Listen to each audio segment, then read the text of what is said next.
lama Jawi. Jadi dulu orang Malaysia minta fatwa datang ke Indonesia, minta hukum orang Brunei datang ke Indonesia, minta fatwa orang Filipina datang ke Indonesia. Sekarang Malaysia ngelunjak bener, lagu Indonesia dirubah-rubah sama dia, burung Garuda diganti sama ayam sama dia. Kan main tuh Malaysia. Kalau nggak ada Siti Nurhalijah, gua udah besok ke sana gua. Kan main, cuman sayang aja. Tadinya sih saya mau ceramah di sana, kan Upin Ipin mau sunatan, gua batalin. Tadinya mau ngasih ceramah khitanan, Upin Ipin mau khitanan, gua batalin.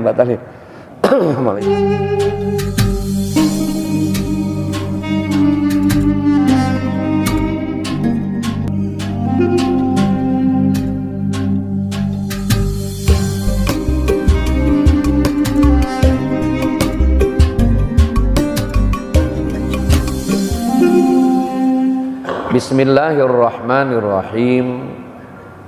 Wa fi riwayatin lahu, dan riwayat yang lainnya, karena Rasulullah sallallahu alaihi wasallam, terdapat pada diri Kangjeng Nabi Muhammad sallallahu alaihi wasallam, yuksiru min qauli subhanallah wa bihamdi. Beliau selalu memperbanyak membaca kalimat subhanallah wa bihamdihi, kalimat subhanallah dan wa bihamdihi. Subhanallah, maha suci Allah, wa bihamdihi, dan memuji Allah. Astaghfirullah, dan juga Rasul selalu memperbanyak membaca kalimat astaghfirullah wa atubu ilaihi, ya Allah ampuni dosa-dosaku. Qalat, kemudian Ummul Mukminin Sayyidah Aisyah bertanya, qultu ya Rasulullah, aku pernah bertanya kepada Rasulullah, kata Siti Aisyah, araka yuksiru min qauli subhanallah wa bihamdih astaghfirullah wa atubu ilaih. Aku selalu menyaksikan engkau kakanda selalu memperbanyak kalimat subhanallah wa bihamdihi astaghfirullah wa atubu ilaih. Bahasa kitanya begini, kan engkau sudah derajat Nabi, derajat Rasul, tapi kenapa memperbanyak selalu membaca kalimat apa tadi? Subhanallah wa bihamdihi astaghfirullahaladzim wa atubu ilaih. Masya Allah. Padahal beliau seorang Nabi, seorang Rasul. Makanya satu waktu Siti Aisyah, mohon maaf, sudah dandan malam-malam, udah pakai minyak wangi, tandanya apa coba? Paham kan? Paham nggak? Cirinya apa coba? Kalau istri udah dandan malam-malam, ya nggak usah disampaikan lah, banyak piyik, ya, bocah. Tapi Rasul terus sholat terus. Dalam satu riwayat sampai 1000 rakaat sholatnya Rasul. Masya Allah, subhanallah. Tadi Siti Aisyah sama bertanya juga, kakanda, bukankah engkau sudah menjadi seorang nabi, seorang rasul, kok banyak amat sholat sampai 1000 rakaat? Apa jawaban Rasulullah?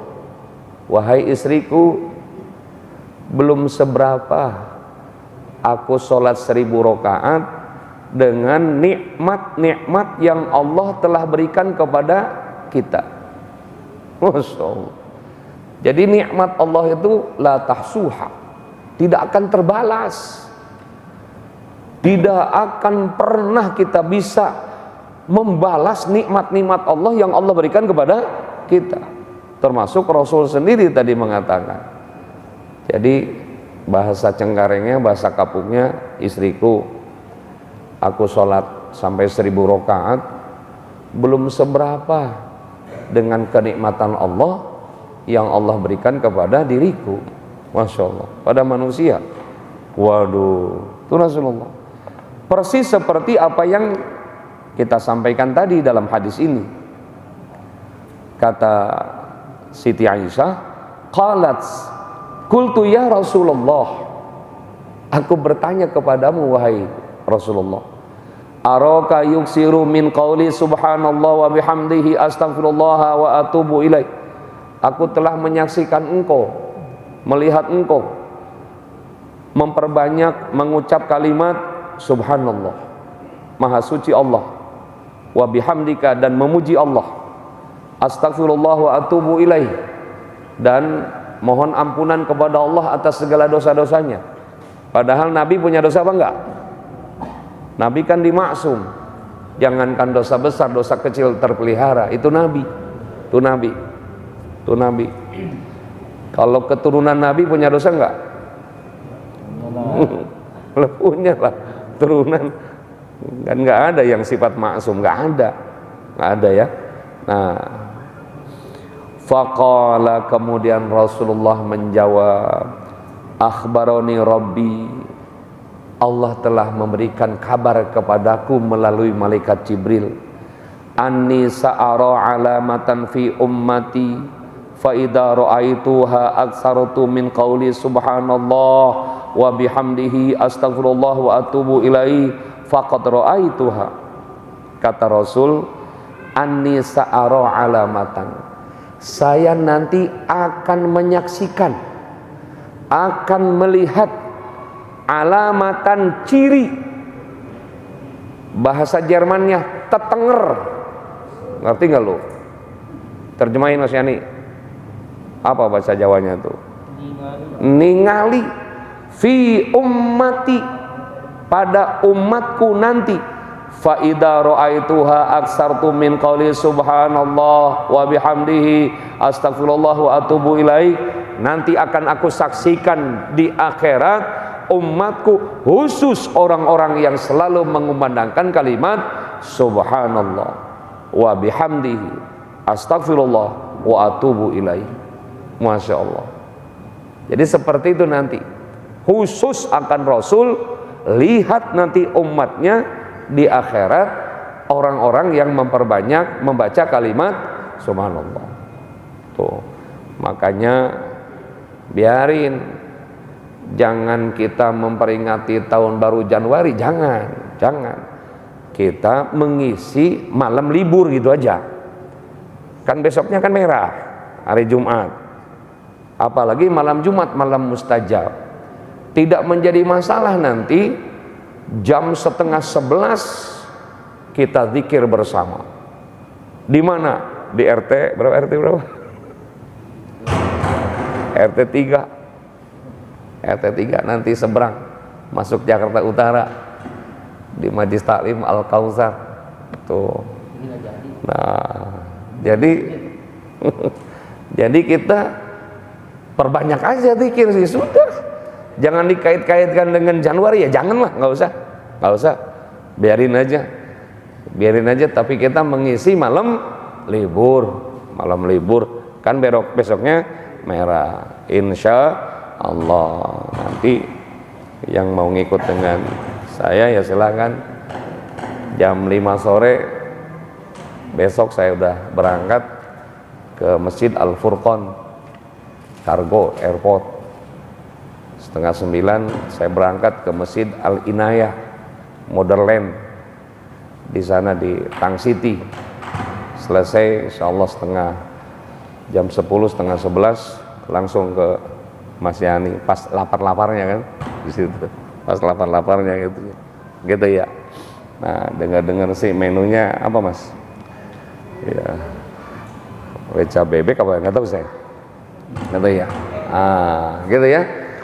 Sambil nunggu nanti ya malam liburan kita, malam merah besok.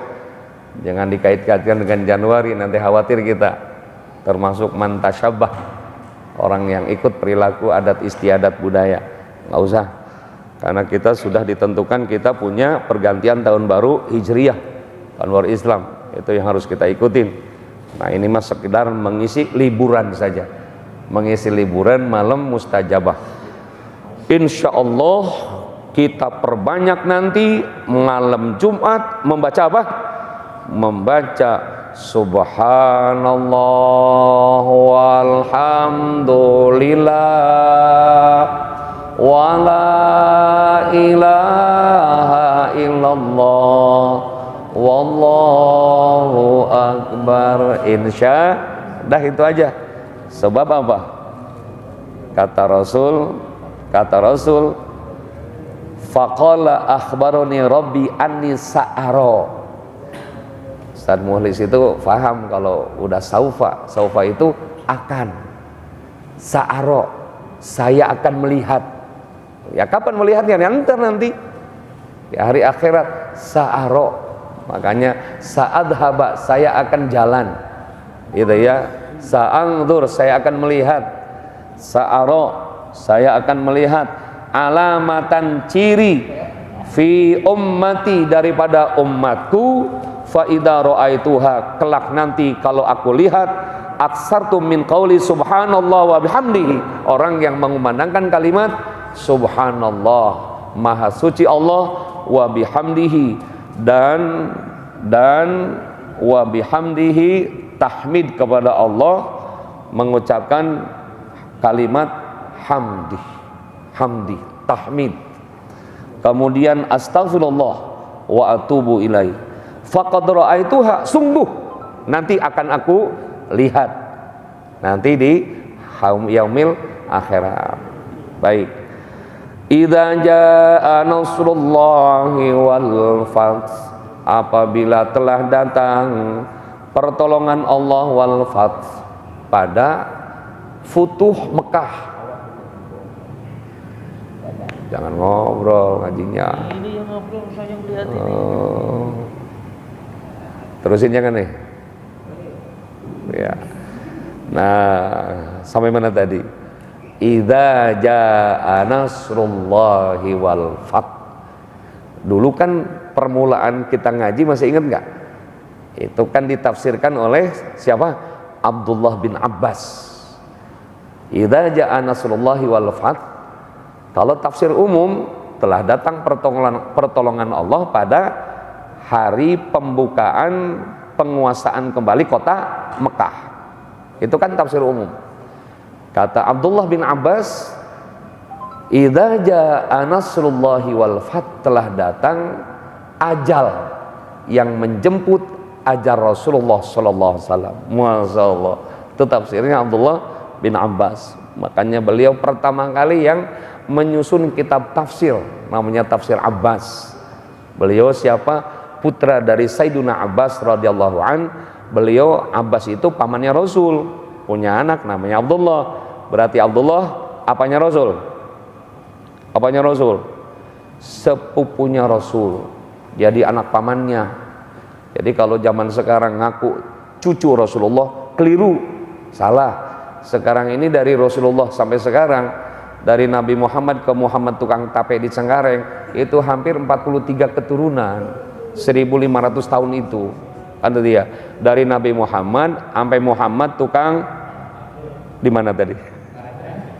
Di Ketuarjo. Jadi nggak ada istilah cucu, nggak ada. Ya paling dzurriyah. Apa itu dzurriyah?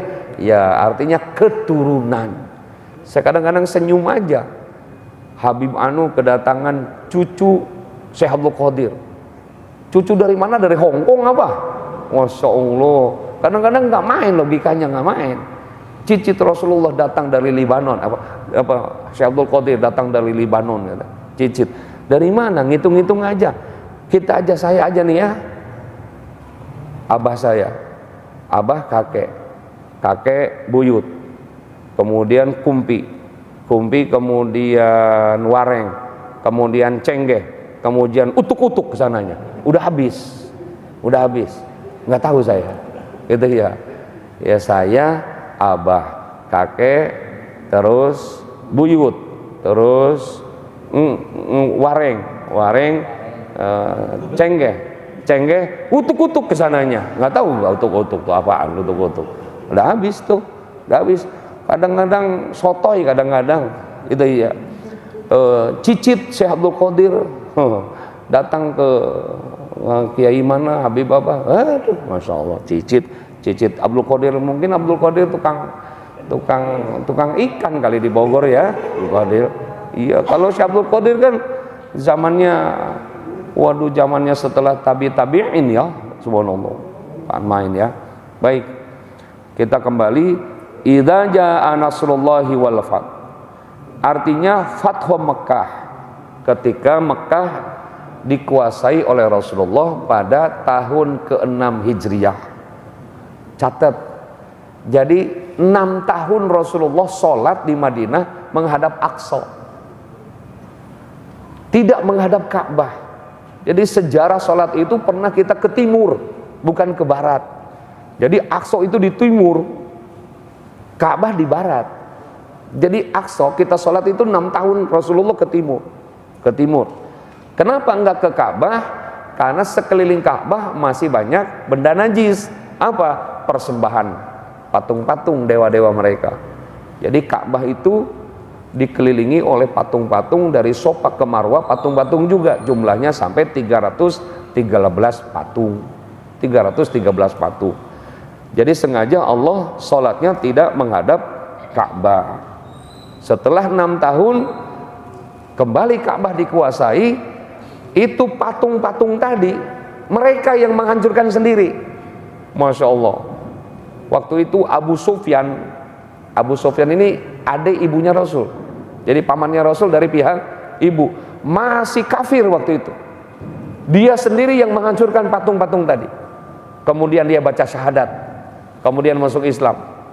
Itu Abu Sufyan, orang kedua dari Abu Jahal yang memusuhi Rasulullah. Sampai-sampai Umar bersumpah, ini pedang saya untuk memenggal lehernya Abu Sufyan.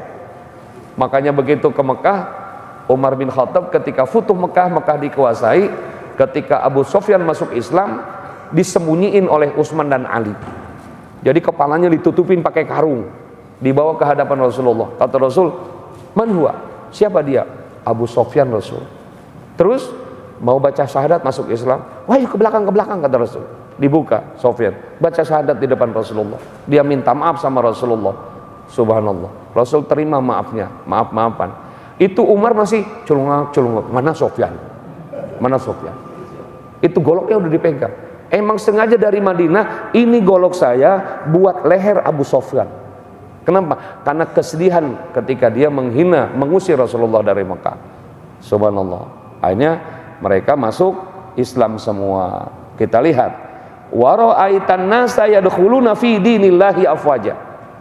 Kalian memperhatikan, wahai Muhammad, kata Allah, silahkan lihat. Mereka yadkhuluna, pada masuk fi dinillah, ke agama Allah. Tafsirnya min aqtaril a'rab, dari seluruh penjuru bangsa Arab. Jadi dengan sendirinya tanpa diperangi mereka baca syahadat. Apa penyebabnya? Karena mereka mengakui, waduh, Muhammad ternyata banyak pengikutnya.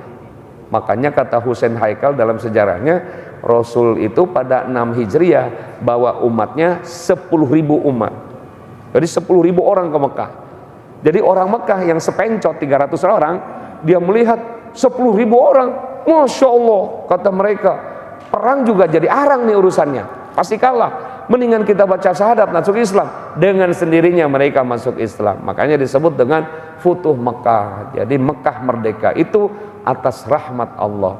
Jadi Indonesia itu mengacu kepada surah tadi. Makanya kemerdekaan Republik Indonesia atas rahmat Allah. Kalau bukan rahmat Allah, apa itu rahmat? Kebaikan Allah. Mustahil logika Indonesia merdeka. Orang bambu runcing melawan Meriam beneran ini, bukan Meriam Belina, bukan. Kalau Meriam yang itu gue juga berani. Nggak ada coba kalau bukan rahmat Allah. Siapa yang menyebabkan datangnya rahmat Allah? Jawabannya siapa? Ulama, kiai, ustad, ame santri. Jadi yang mengundang rahmat Allah itu tadi ulama. Para kiai dengan cucuran air mata, dengan keikhlasan, dengan berjuang tanpa pamrih, mengorbankan jiwa raga, bukan main. Makanya saya sering ngomong di mana-mana, coba ikutin orang-orang tua dulu, founding father kita, Bung Tomo, Bung Karno. Sebelum bertindak untuk negara, pasti mereka datang dulu ke kiai. Pasti mereka datang dulu. Bung Tomo sengaja datang ke Cukir, coba. Mana Cukir? Sono Jombang. Nggak tahu gua juga daerahnya. Kalau Mas Muhlis tahu kali. Gua baca sejarahnya doang masalahnya. Kan gitu ya. Datang coba. Assalamualaikum Mbah Wahab Asbullah. Waalaikumsalam. Pesan dari Bung Karno. Kita akan menghadapi agresi Belanda kedua. Mohon petuahnya, mohon tausiahnya, mohon arahannya. Mbah Wahab langsung ngebel Kiai Haji Hasyim Asy'ari. Ngebelnya bukan dengan HP, dengan telepati. Wah, sebentar. Hasyim. Kata Mbah Hasyim, nggih. Ono apa rek? Ono apa? Iki Bung Tomo. Oh, nanti suruh ke sini aja ketemu Ireng. Kata Mbah Wahab, pulang dari sini nanti ketemu Ireng dulu mampir. Minta fatwa dari beliau, karena beliau itu Hadratus Syekh, artinya kepalanya ulama se-Jawa. Se-Jawa itu membawahi 5 negara. Ulama Jawi itu artinya membawahi 5 negara. Thailand, Filipina, Singapura, Malaysia, Brunei, Darussalam, itu semuanya nginduk ke Mbah Hasyim Asy'ari. Makanya disebut ulama Jawi. Ulama Jawi. Jadi dulu orang Malaysia minta fatwa, datang ke Indonesia. Minta hukum orang Brunei, datang ke Indonesia. Minta fatwa orang Filipina, datang ke Indonesia. Sekarang Malaysia ngelunjak bener. Lagu Indonesia dirubah-rubah sama dia. Burung Garuda diganti sama ayam sama dia. Kan main tuh. Malaysia. Kalau nggak ada Siti Nurhalijah, gua udah besok ke sana gua. Kan main. Cuman sayang aja. Tadinya sih saya mau ceramah di sana. Kan Upin Ipin mau sunatan, gua batalin. Tadinya mau ngasih ceramah khitanan, Upin Ipin mau khitanan. Gua batalin. Malaysia belagu banget tuh Malaysia tuh. Nah, yadkhuluna fi dinillahi afwaja. Afwaja artinya berbondong-bondong. Masya Allah. Makanya kata Syekh Husain Haikal, inilah Islam. Jadi Islam personlik, not zeklik, you know. Jadi dakwahnya itu personality, dakwahnya itu dengan argumen, bukan dengan sentimen. Dakwahnya Islam itu dengan personlik, dengan apa? Pendekatan, not zeklik, bukan dengan kepal, bukan dengan kekerasan. Itulah Islam. Oh, nyambung nggak nih urusannya? Nyambung nggak nyambung? Nyambung ya? Oh, nyambung lah. Islam. Nah, semua nyambung. Nah, itulah Islam. Dan ini diakui oleh dunia. Waduh, akhirnya Mekah dikuasai kembali. Baru fawalli wajhaka syatral masjidil haram, kembali lagi sholatnya menghadap Masjidil Haram. Fasabbih bihamdi rabbika wastaghfir. Jangan lupa bertasbih. Artinya tadi menguasai kota Mekah itu karena rahmat Allah. Maka kalian bertasbih kepada Allah. Puji Allah, agungkan Allah, itu tujuannya, itu maksudnya. Persis seperti kita, kemerdekaan kita atas rahmat Allah, mestinya memperingati tanggal 17 Agustus dengan fasabbih, dengan bertasbih, dengan berzikir kepada Allah, bukan ngibing, bukan dangdutan, goblok. Tuh, gitu kalau ngaji. Nah, ini masalahnya tadi udah makan pepes bandeng ya. Gini nih ngaji nih. Masya Allah. Ini di mana-mana segala masih ya. Ada yang goyang pakai balon itu, kan main. Jadi mestinya baca tasbih. Subhanallah, ikutin al-mahfullah guru kita Yai Arifin Ilham. Dia bilang, saudara, mari kita berzikir kepada Allah. Subhanallah, gitu kan. Ya. Cuman jangan digitu-gitu suaranya kali, takut cepat meninggal. Iya, kan pendek umurnya beliau kan itu ya. Biasa aja kali. Emang suaranya beliau kan bagus banget tuh ya, Masya Allah. Allahu Akbar. Nah, wastaghfir dan minta ampunan kepada Allah. Maksudnya apa? Supaya kita jangan congkak, jangan sombong bahwa kemerdekaan bangsa kita ini atas apa tadi? Rahmatnya Allah, atas kebaikannya Allah buat kita. Mungkin nih, mohon maaf nih. Andaikan misalkan Indonesianya mau jadi begini, kata Allah, gua nggak merdekain loh, begitu. Mungkin kan gitu ya. Nah, banyak orang yang misi kemerdekaan lupa dengan siapa yang memerdekakan Republik Indonesia. Lupa. Tadi kan sudah jarang lagi nih datang ke rumah Pak Kiai, ke guru. Alhamdulillah. Baik. Innahu kana tawwaba, sesungguhnya Allah Maha Pemberi ampun.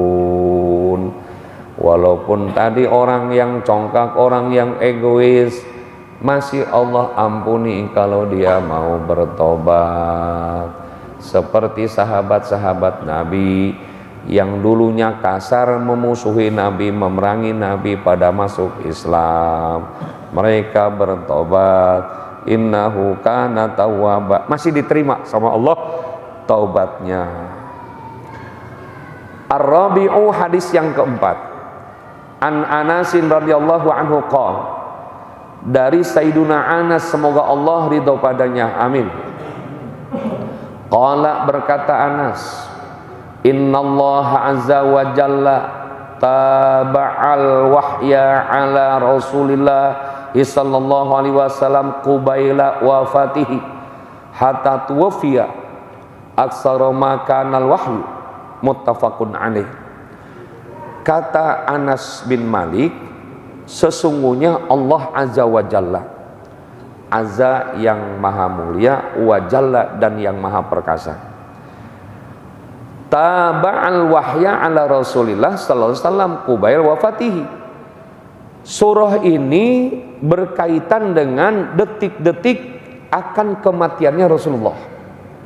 Jadi surah An-Nasr ini surah yang detik-detik ajal Rasulullah akan Allah ambil.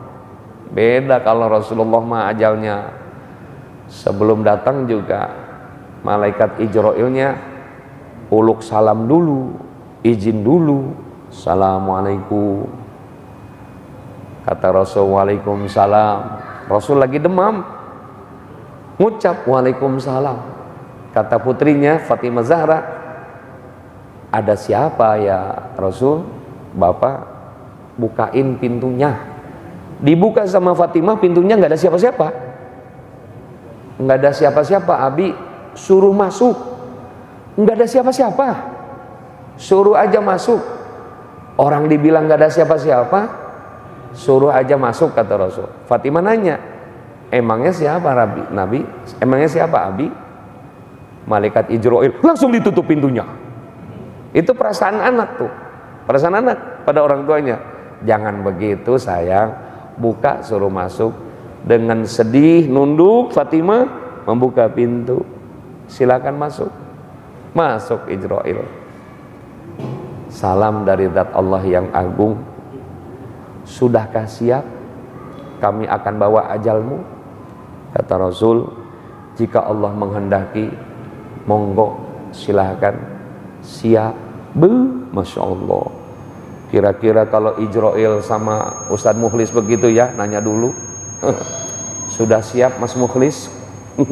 Jawabannya enggak? Entar dulu aja. Tahun baru depan aja, depan-depannya lagi aja. Begitu kan beda. Belum siap. Ini aja COVID-19 tiap hari kobokan terus. Saya kalau dihitung hari ini nih kobokan, mungkin udah ada 37 kali. Masya Allah, saya tadi di kantor kobokan lagi, kenapa? Ada tamu kobokan lagi. Itu sengaja sabun kobokan lagi. Nggak tahu nih siasat apa bagaimana nih.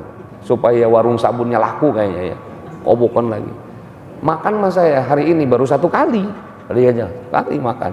Kobokan udah berapa tadi? 37 kali kan.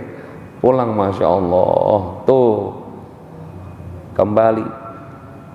Jadi kata Anas, taba'al wahya ala Rasulillah, surah ini mengikuti daripada kubaili wafatihi. Jadi sebelum detik-detik datangnya ajal Rasulullah. Jadi kubail itu ismun tasgir. Jadi bukan qobla, kubail. Kalau qobla kan sebelum, kalau kubail sedikit lagi. Sedikit lagi. Kubail wafati hatta tuwfiya, sampai Rasul wafat. Aksaru makanal wahyu, paling banyak wahyu yang Allah turunkan kepada Rasul, Rasul selalu mengucap kalimat tadi, subhanallah wa bihamdihi astaghfirullah wa atubu ilaihi. Coba kita bareng, subhanallah wa bihamdihi astaghfirullah wa atubu ilaihi. Perbanyak itu. Sebab namanya ajal kan kita nggak tahu. Namanya ajal nggak tahu. Kapan aja kita baca subhanallah bihamdihi astaghfirullah wa atubu ilaihi. Subhanallah bihamdihi astaghfirullah. Apalagi ini udah orang kira-kira udah batuk atas bawah. Ya bengek lah gitu ya, kira-kira begitu ya. Napas sudah Senin Kemis ya, perbanyaklah, perbanyak. Nah, kalau saya masih sehat begini kan susah gitu ya, perbanyak. Al-khamisu, hadis yang terakhir, an Jabir radhiyallahu anhu, dari sahabat Jabir semoga Allah ridha padanya, qala, berkata Jabir, qala Nabi sallallahu alaihi wasallam, yub'asu kullu 'abdin ala ma mata alaihi, rawahu Muslim. Baginda yang mulia Rasulullah bersabda, yub'asu kullu 'abdin, yub'asu diutusnya, kullu 'abdin setiap manusia, ala ma mata alaihi setiap datangnya kematian, iringi dengan kalimat subhanallah wa bihamdihi astagfirullah wa atubu ilaihi, rawahu Muslim. Jadi itu bagian daripada amanah Rasulullah. Kata Rasul, yub'asu kullu 'abdin ala ma mata alaihi, ketika Allah menurunkan, mengutus malaikat Ijrail kepada manusia, detik-detik datang kematiannya, maka perbanyaklah kalimat apa tadi? Subhanallah wa bihamdihi astaghfirullahaladzim wa atubu ilaihi. Ya. Jadi seperti ya. Baik, mudah-mudahan ada manfaatnya buat kita semua. Kira-kira ada yang mau ditanyakan enggak ya? Kira-kira kita akhiri dengan kafaratul majlis. Subhanallah wa bihamdihi asyhadu an la ilaha illa anta astaghfiruka wa atubu ilaik. Wal afu minkum. Assalamualaikum warahmatullahi wabarakatuh.